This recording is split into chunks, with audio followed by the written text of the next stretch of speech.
Welcome to Indian Circle and the story, The Relatives Came.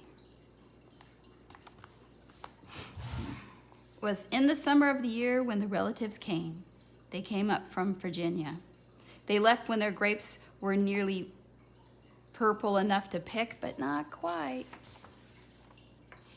They had an old station wagon that smelled like a real car, and in it they put an ice chest full of soda pop and some boxes of crackers and some bologna sandwiches, and they came from Virginia. They left at 4 in the morning when it was still dark, before even the birds were awake. They drove all day long and into the night, and while they traveled along, they looked at the strange houses and different mountains, and they thought about their almost purple grapes back home. They thought about Virginia, but they thought about us too, waiting for them. So they drank up their pop and ate up all their crackers and traveled all of those miles until finally they pulled into our yard. Then it was hugging time. Talk about hugging. Those relatives just passed us all around their car, pulling us against their wrinkled Virginia clothes and crying sometimes. They hugged us for hours. Then it was into the house, and so much laughing and shiny faces and hugging in the doorways. You'd have to go through at least 4 different hugs to get from the kitchen to the front room. Those relatives.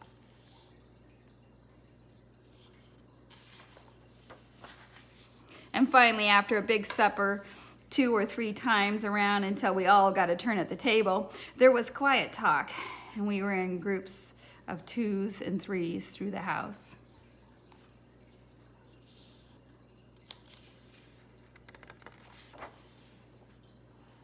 The relatives weren't particular about beds, which was good since there weren't any extras. So a few squeezed in with us, and the rest slept on the floor, some with their arms thrown over the closest person, or with an arm across one person and a leg across another. It was different going to sleep with all that new breathing in the house. The relatives stayed for weeks and weeks. They helped us tend the garden, and they fixed any broken thing they could find.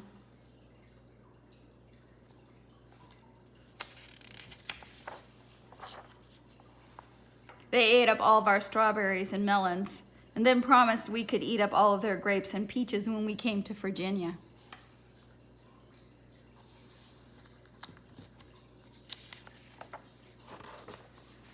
But none of us thought about Virginia much. We were too busy hugging and eating and breathing together.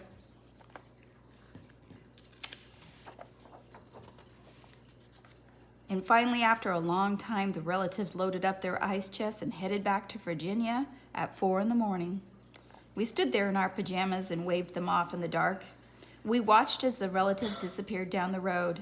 Then we crawled back into our beds that felt too big and too quiet and fell asleep. And the relatives drove on all day long and into the night. And while they traveled along, they looked at the strange houses and the different mountains, and they thought about their dark purple grapes waiting for them at home in Virginia.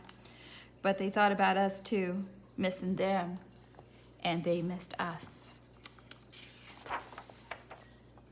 And when they finally were home in Virginia, they crawled into their silent, soft beds and dreamed about next summer.